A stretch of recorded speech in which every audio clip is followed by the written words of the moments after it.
Hi, this is Revathi. Welcome to అందమైన కథల పొద్రీలు. Video చూస్తున్న ప్రతి ఒక్కరికి, అలాగే లైక్స్, కామెంట్స్తో ఎంకరేజ్ చేస్తున్న వారందరికీ కూడా thank you so much. Pinky birthday function అవుతుంది కదా, అక్కడి నుంచి స్టోరీ. అశోక్ ఎప్పుడు వచ్చాడో తెలియదు కానీ అతిథుల్లో కలిసిపోయి వాళ్ళతో మాట్లాడుతున్నాడు. ఆ బృందావనంలో ఒకడిగా తిరిగిన అశోక్ ఇప్పుడు అతిథులతో సమానంగా కూర్చొని సెలబ్రేషన్ చూస్తున్నాడు. అశోక్ని అలా కానివాడిగా చూసేసరికి ఆ ముగ్గురి మనసులో కూడా తెలియని బాధ కనిపిస్తుంది.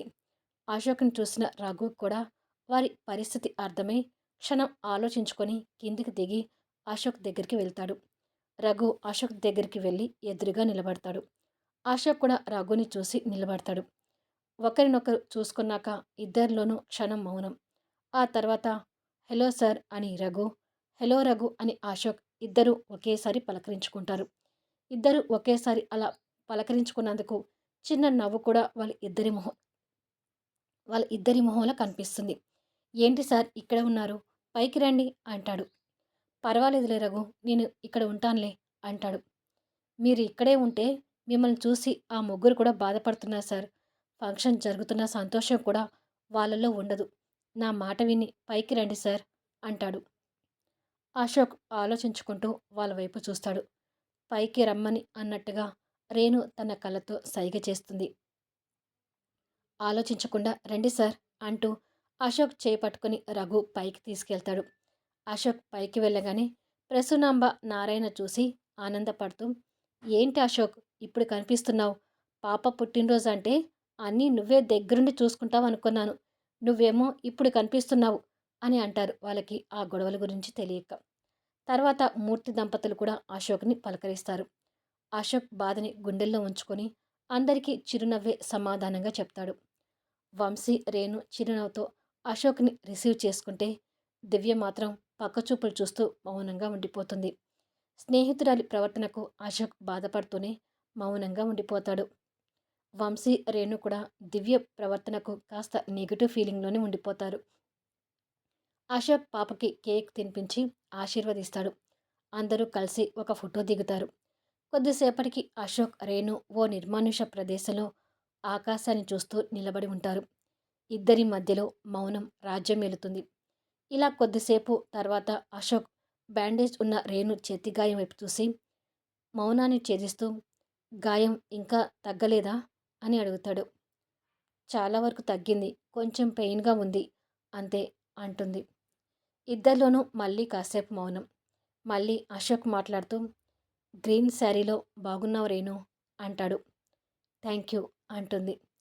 అశోక్ ఇబ్బందిగా తడబడుతూ, రేణు ఒకసారి నిన్ను హక్ చేసుకోవచ్చా అని ఆగి ఆగి అడుగుతాడు. ఆ మాటకి రేణు కాస్త ఆశ్చర్యపోతూ అశోక్ని చూసి తర్వాత నేలచూపులు చూస్తూ, ఇంతకుముందు నన్ను హక్ చేసుకుంటున్నప్పుడల్లా నా పర్మిషన్ అడిగావా అశోక్ అని అంటుంది. అశోక్ ఇబ్బంది పడుతూనే, లేదు, కానీ ఇప్పుడు మన మధ్య దూరం బాగా పెరిగిపోయింది కదా, అందుకే పర్మిషన్ అడుగుతున్నాను అంటాడు. ఓ, మన మధ్య దూరం పెరుగుతుందనే విషయం నీకు అర్థమవుతుందా అంటుంది కాస్త వ్యంగ్యంగా. అర్థం కాకుండా ఎలా ఉంటుంది? రోజు నేను తలుచుకొని బాధపడుతున్నాను రేణు అంటాడు. రేణు మౌనంగా కిందికి చూస్తుండిపోతుంది. నా పర్మిషన్కి ఇంకా సమాధానం రాలేదు అంటాడు. రేణు కన్నీళ్ళు పెట్టుకుంటూ వచ్చి అశోక్ని గట్టిగా హక్ చేసుకొని, నేను నీ దానిరా, నన్ను హక్ చేసుకోవడానికి నా పర్మిషన్ అడిగేదేంటి? నేను వచ్చి ఇంతసేపు అవుతున్నా నన్ను ఇంకా దగ్గరికి తీసుకోవడం లేదేమిటని ఎదురు చూస్తున్నాను. ఇప్పుడు కూడా నువ్వు అలాగే ఉండిపోయావు కానీ నన్ను తాకట్లేదు అంటుంది. ఇక ఆ మాటతో అశోక్ కూడా కన్నీళ్ళు పెట్టుకుంటూ రేణుని తన హృదయానికి గట్టిగా హత్తుకుంటాడు. ఒకరి మీద మరొకరికి ఉన్న అమితమైన ప్రేమ, అభిమానంతో ఇద్దరి కళ్ళల్లోనూ కన్నీళ్లు ప్రవహిస్తుంటాయి. కొన్ని నిమిషాల తర్వాత రేణుని ఎదురుగా నిలబెట్టుకొని రెండు చేతులతో రేణు మొహాన్ని చేతిలోకి తీసుకొని నుదుటిన ప్రేమగా ముద్దు పెట్టి, లవ్ యూ రేణు అంటాడు. రేణు ఆ మాటతో ఏడుపులో కూడా నవ్వుతుంటుంది. ఆ నవ్వుతో అశోక్ మీద తనకున్న అభిమానానికి నిదర్శనంగా బుగ్గల మీద డింపుల్ కనిపిస్తుంటుంది. అశోక్ ఆ డింపుల్ చూసి నవ్వుతూ, నా మీద నీకు ఏ కాస్త ప్రేమ తగ్గిపోలేదని నీ బుగ్గల మీద పడుతున్న డింపుల్ చెప్తుంది అంటాడు ఆ డింపుల్ని తడుముతూ. రేణు బుంగమూతి పెట్టుకుంటూ, పోరా, అసలు నీ మీద నా ప్రేమ ఎందుకు తగ్గిపోతుంది? అసలు ఆ ఆలోచన ఎందుకొచ్చింది అని అడుగుతుంది. అశోక్ నవ్వుతూ రేణు భుజం చుట్టూ చేయి వేసి, ఇలా మాట్లాడుకొని చాలా రోజులైంది కదా అంటాడు. రేణు కూడా అశోక్ భుజం మీదకు వాలి, అవును, ఇక మన మధ్య దూరాన్ని భరించలేను అంటుంది. నువ్వు కాదు, నేను కూడా భరించలేను. అందుకే మనం పెళ్లి చేసుకుందామా అని అడుగుతాడు. ఈ పరిస్థితిలో మన పెళ్ళ ఎలా జరుగుతుంది అశోక్ అని అడుగుతుంది ఆశ్చర్యపోతూ. పరిస్థితులు చక్కబడి మన పెళ్లి జరగాలంటే కష్టమే. అందుకే రిజిస్టర్ మ్యారేజ్ చేసుకుందాము అంటాడు. అదేమిట్రా అలా అంటున్నావు? పెళ్లిలో మనిద్దరం తలంబ్రాలు పోసుకుంటూ పోటీ పడొద్దా? బిందెలో ఉంగరాలు వేసి నిన్ను గిచ్చుతూ ఉంగరాలు తీయొద్దా? ఇంకా పూల బంతితో ఆడుకుంటూ కొట్టుకోవద్దా? రిజిస్టర్ మ్యారేజ్ అయితే ఇవన్నీ మిస్ అవుతాం కదా అంటుంది బాధగా. పిచ్చిమొద్దు, నువ్వు ఇవన్నీ మిస్ అవుతావని ఆలోచిస్తున్నావు. నేనేమో నిన్నెక్కడ మిస్ చేసుకోవాల్సి వస్తుందేమోనని భయపడుతున్నాను అంటాడు. ఆ భయం నాకు కూడా ఉంది అశోక్, కానీ ఆంటీ గురించి ఆలోచిస్తున్నాను అని అంటుంది. పెళ్ళైతే అందరి మనసులు మారతాయని నాకు నమ్మకం ఉంది రేణు అంటాడు. రేణు ఆలోచిస్తుంటుంది. దివ్య, వంశీ కూడా ఈ విషయం గురించి చెప్పు. వాళ్ళు ఏమంటారో దానిని బట్టి నిర్ణయం తీసుకో. నా నిర్ణయం మాత్రం ఇదే అంటాడు. రేణు సరే అన్నట్టుగా తల ఊపుతుంది. ఇక నేను వెళ్తాను అంటాడు. రేణు ఆశ్చర్యపోతూ, అదేంటి, భోజనం చేయవా అంటుంది. ఆకలిగా లేదు, ఇంటికి వెళ్తానులే అని బయలుదేరబోతుంటే రేణు అశోక్ చేయి పట్టుకొని, అక్క నీతో మాట్లాడలేదని ఇలా భోజనం చేయకుండా వెళ్ళిపోతానంటున్నావు కదూ అని అడుగుతుంది. అశోక్ ఆ బాధని బయటికి కనపడివ్వకుండా, అదేమి లేదు రేణు, నిజంగానే నాకు ఆకలిగా లేదు. ఇప్పటికే చాలా టైం అయింది. ఫంక్షన్ అయిపోయి అతిథులు కూడా వెళ్ళిపోయారు. నేను కూడా వెళ్తాను, నువ్వు వెళ్ళి భోజనం చెయ్యి అంటుండగానే వంశీ అక్కడికి వస్తూ, రా అశోక్, భోజనం చేద్దాం అంటాడు. వంశీ అశోక్ని ఫ్రెండు అని పిలవకుండా పేరుతో పిలుస్తున్నారని గమనించగలరు.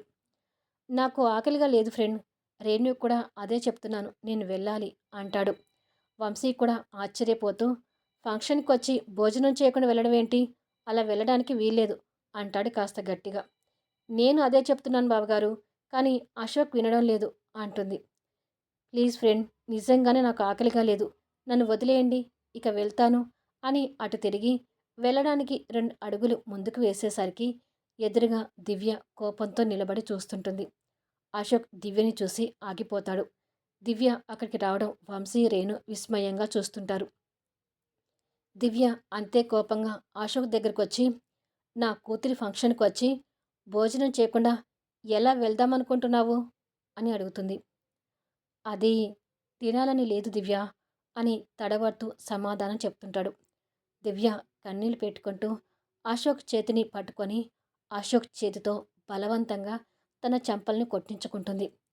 అశోక్తో పాటు వంశీ, రేణు కూడా అది షాకే చూస్తుంటారు. దివ్య అలా ఆగకుండా కొట్టించుకుంటూ ఉంటే అశోక్ కాస్త కోపంతో బలవంతంగా చేతులు వెనక్కి తీసుకుని, ఏంటి దివ్య నువ్వు చేస్తున్న పని అని అడుగుతాడు. దివ్య అంతే ఏడుస్తూ అశోక్ 2 చేతులు పట్టుకొని, ఆ రోజు ఆవేశంతో నీ మీద చేయి చేసుకున్నాను, మొన్న నీ షర్ట్ కాలర్ పట్టుకొని అని ఏడుస్తూ ఆగిపోయి, అసలు ఆ రోజే నీ కూతురిని నేనెందుకు కిడ్నాప్ చేస్తాను దివ్య అని నువ్వు నా చెంప పగలగొట్టి బుద్ధి చెప్పాల్సింది అశోక్ అని కన్నీళ్లు పెట్టుకుంటూ, నేను చేసిన తప్పులకి ఫంక్షన్కి రమ్మని నిన్ను ఇన్వైట్ చేయటానికి కూడా నాకు మొహం చెల్లలేదు. ఇప్పుడు కూడా నీ మొహంలోకి చూస్తూ సూటిగా మాట్లాడలేకపోతున్నాను అశోక్, నా తప్పుని క్షమించి అని తన బాధను చెప్పుకుంటుంది. వంశీ, రేణు వాళ్ళు అలాగే చూస్తుండిపోతారు. స్నేహితురాలి మాటలకు అశోక్ చలించిపోతూ, ఏంటి దివ్య ఇది, నీకు నా దగ్గర మొహం చెల్లకపోవడం ఏంటి? నువ్వు నన్ను క్షమించమని అడిగే రోజు వస్తుందని ఎప్పుడూ అనుకోలేదు. నువ్వు ఏది కావాలని చేయలేదుగా. పరిస్థితులు అలా తీసుకొచ్చాయి, దానికి మనం బాధ్యులయ్యాం. స్కూల్ టైం నుంచి మనం ఎప్పుడూ ఇలా కొట్టుకోలేదు, తిట్టుకోలేదు కదా. అందుకనేనేమో ఆ భగవంతుడు ఇప్పుడు మనకి భేదాభిప్రాయాలు సృష్టిస్తున్నాడు. నువ్వు కన్నీళ్ళు పెట్టుకోవడం చూడలేదంటే నా కారణంగా కన్నీళ్ళు పెట్టుకోవడం అసలు భరించలేను. ఇక ఈ విషయాల గురించి వదిలేయ్ అంటాడు తన కన్నీళ్లు తుడుస్తూ. కానీ దివ్య అంతే కన్నీళ్లు పెట్టుకుంటూ ఏడుస్తుంటుంది. ఇప్పుడేంటి నేను భోజనం చేస్తే నువ్వు హ్యాపీనా అంటాడు తన షోల్డర్స్ పట్టుకొని. అవును అన్నట్టుగా తల ఊపుతుంది. నీ సంతోషం కోసమైనా నేను భోజనం చేసి వెళ్తాను సరేనా అంటాడు నవ్వుతూ. దివ్య సంతోషపడుతూ అశోక్ని భోజనాల దగ్గరికి తీసుకెళ్ళి రేణు అంటుంది. రేణు కూడా సంతోషపడుతూ రా అశోక్ అంటూ అశోక్ చేపట్టుకుని తీసుకెళ్తుంటే, మన నలుగురి కోసం స్పెషల్ టేబుల్ అరేంజ్ చేయించాను అక్కడికి తీసుకెళ్ళు అంటుంది దివ్య. సరే అక్క అంటూ అశోక్ని తీసుకుని వెళ్తుంటుంది. వంశీ చిరునవ్వుతో దివ్య దగ్గరకు వచ్చి దివ్య కన్నీళ్ళు తుడిచి మనసులో ఉన్న బాధ తీరిపోయిందా అని అడుగుతాడు. తీరిపోయింది అన్నట్టుగా తల ఊపుతుంది. దివ్య భుజం మీద చేయి వేసి పద భోజనం చేద్దాం అని తీసుకెళ్తుంటాడు. రఘు భార్య పిల్లలతో కలిసి ఇంటికి వెళ్ళడానికి బయలుదేరుతుండగా ఈ నలుగురు రఘుకి ఎదురొస్తారు. రఘు వాళ్ళని చూసి సంతోషపడుతూనే పిల్లలు నిద్రపోయే టైం అయిందిరా వెళ్ళొస్తాము అంటాడు వంశీతో. అలాగేరా జాగ్రత్తగా వెళ్ళండి అంటాడు. అశోక్ కూడా నవ్వుతూ గుడ్ నైట్ రఘు అంటాడు. గుడ్ నైట్ సార్ అంటాడు రఘు కూడా నవ్వుతూ. కొద్దిసేపటికి నలుగురు ఓ టేబుల్ దగ్గర భోజనాలు చేస్తూ కూర్చుంటారు. అశోక్ డిషెస్ని చూస్తూ అన్నీ నాకు ఇష్టమైన ఐటమ్సే ఉన్నాయి అంటాడు. అక్క కావాలని నీకు ఇష్టమైన డిషెస్ చేయించింది అశోక్, మష్రూమ్ బిర్యానీ కూడా చేయించింది అంటుంది నవ్వుతూ. మై గాడ్ నేను తినకుండా వెళ్తే ఇప్పుడు ఇవన్నీ మిస్ అయ్యేవాణ్ణి అంటాడు నవ్వుతూ.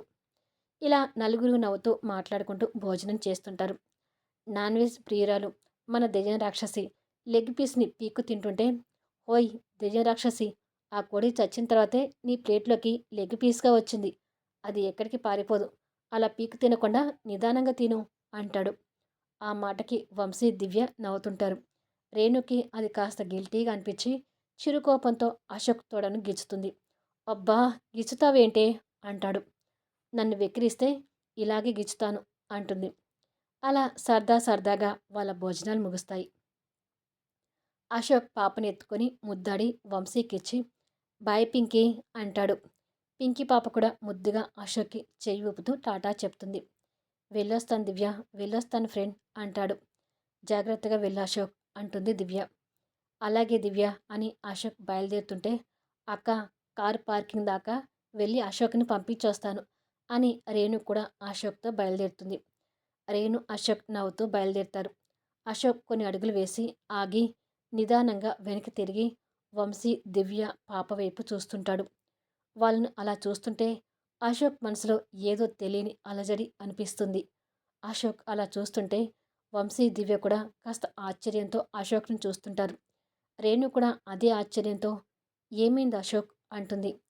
అశోక్ ఆ బృందావనాన్ని చూసి తిరిగి ఆ ముగ్గురిని చూసి మనసులో అలజడితోనే ఏమీ లేదు అని ఆ ముగ్గురిని చిరునవ్వుతో చూసి బయలుదేరుతాడు.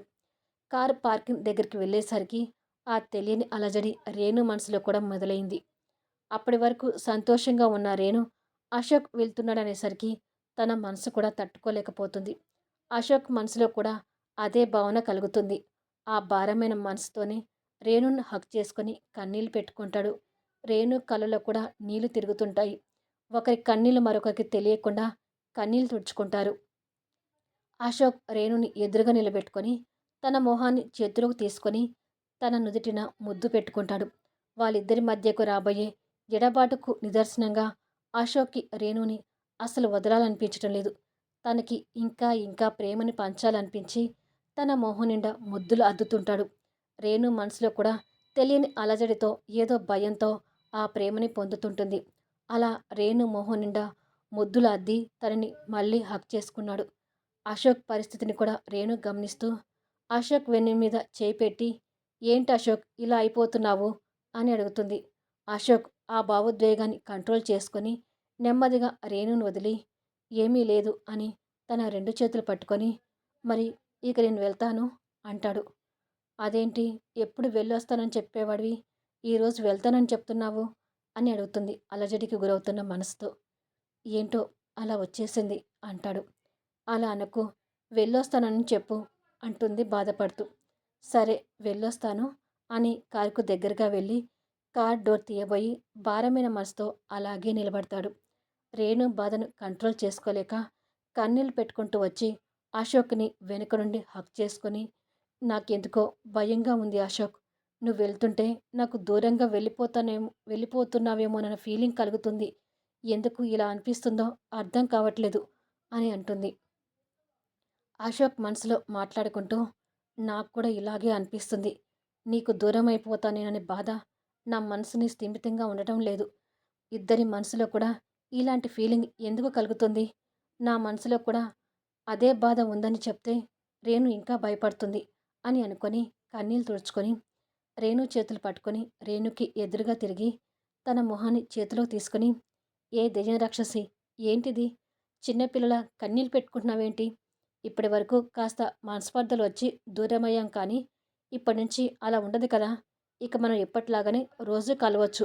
ఇక భయపడటం ఎందుకు అని తన కన్నీళ్ళు తుడిచి నుదుటిన ముద్దు పెట్టి, నువ్వు ఇలా కన్నీళ్ళు పెట్టుకుంటే నేను అసలు వెళ్ళలేను రేణు అంటాడు బాధగా.